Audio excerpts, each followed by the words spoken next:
सूरत शहर से एक और बच्चा अपहरण का मामला सामने आया है।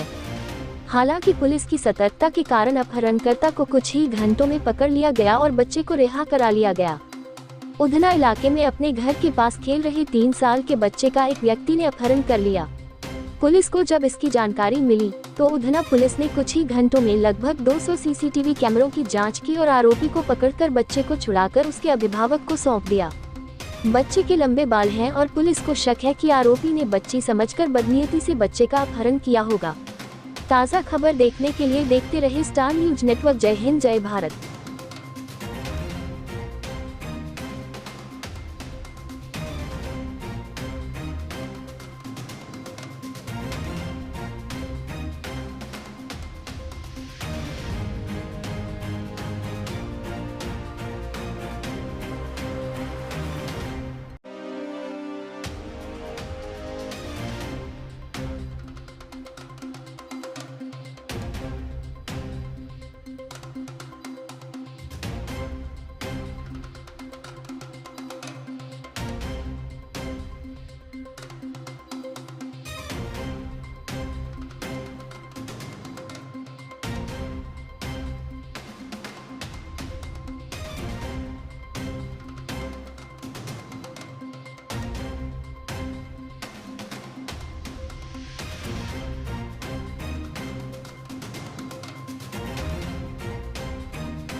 ઉધના પોલીસ સ્ટેશન વિસ્તારમાં આશાનગરની બાજુમાં એક સોસાયટી આવેલી છે। તેમાંથી એક બાળક જેની ઉંમર 3 વર્ષ અને 1 મહિનાનું હતું, એ બાળકને ગઈકાલે સાંજે 4 વાગ્યાની આસપાસ એક વ્યક્તિએ લાલચ આપીને, ચોકલેટની લાલચ આપી તેમજ પૈસાની લાલચ આપીને ઉપાડી લઈ ગયો હતો।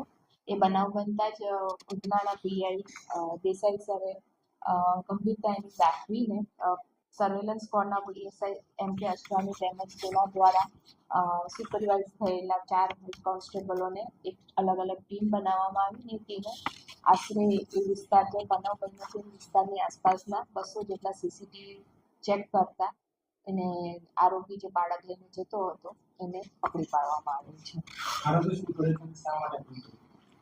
આરોપી સંચાર મશીનમાં કામ કરે છે, જે મૂળ યુપીનો છે, ઉત્તર પ્રદેશનો છે।